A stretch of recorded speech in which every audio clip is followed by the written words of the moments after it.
Hi everybody, today we're going to do an ab core foam roll sequence. I suggest everybody have one of these amazing tools at home. So we're going to come onto the top of our shins, just below our knees, and you're going to have a neutral spine with your core engaged. Now when you do this, you want to make sure that you're not rounding your back as you pull your belly button to spine. Instead, you're trying to keep your back neutral, natural, and you're pulling that belly button in, keeping that core engaged, okay? So shoulders are back, belly button to spine, and you might want to put your toes on the floor for this one. And then you're going to extend your left leg and your right arm, keeping that core engaged, and just hold it there. Try to keep your hips level, and then slowly transition over to the other side. So now you're extending your right leg and your left arm. It's really tricky to do if your kneeling toe isn't on the ground, so feel free to put that toe on the ground and hold for about 5 seconds and then transition over to the other side.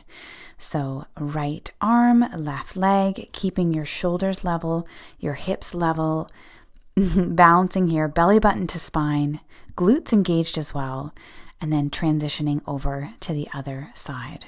So you're alternating in this exercise, and you might want to do 10 alternating reps, and just make sure you hold each side for about 3 to 5 seconds. And then when you're finished that, you're gonna just do a nice little shin roll. So this is an area, sometimes people get shin splints if they're running, but it's a really nice area just to kind of stretch out your shin. You can also do a little bit of a knee tuck, engaging through your core and just rolling out those shins.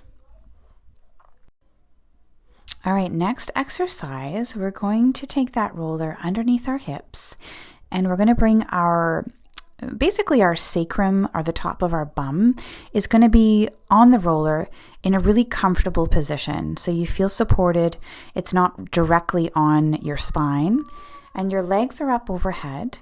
And then from here, again, pulling that belly button to spine, you want to kind of draw a circle with your toes, opening up and out and away and down as your toes connect at the bottom, and then bringing those legs back up. This is surprisingly challenging.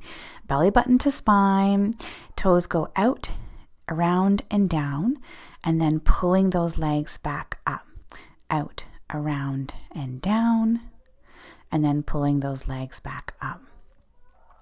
If you're breathing through this one, you might want to inhale on the way down and then exhale as you pull those legs back up. Now we're just going to reverse it. So we're going to bring those feet down, then open our legs at the bottom, round, around, and then back up in the shape of a circle, then cutting that circle, straight line down the center, opening the legs, drawing that circle from the bottom to the top.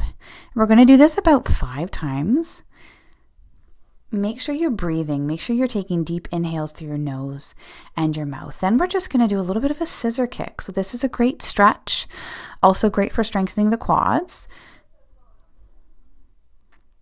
And what you can do to make it a little bit harder is you can actually do a leg lift right dead center. So right leg goes down, left leg goes down, both feet come back up, and you're doing like a halfway leg lift, pulling that belly button to spine, staying nice and strong.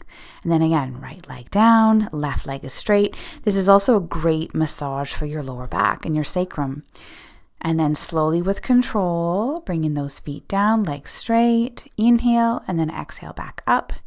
Again, right side, right foot comes down, left foot comes down and back up. And then those 2 feet get to move together. Breathing, inhale and exhale. Going back to our semicircle, drawing that line down and then rounding it from the bottom back up. And then reversing it, opening from the top, meeting at the bottom, opening at the top, down and around, meeting at the bottom. And here you can finish with a couple more, starting at the top, opening, down and around, meeting at the bottom, and then bringing those feet together and back up, then reversing it where you start at the top, draw a line down the center, and then opening your legs into a circle from the bottom up. The whole time, really trying to pull that belly button to spine, making sure that you're breathing, inhaling through the nose, exhaling through the mouth. And then you can just bring your left knee in for a little hip flexor stretch. Switch over, right knee in, left leg extends. And thank you for joining me.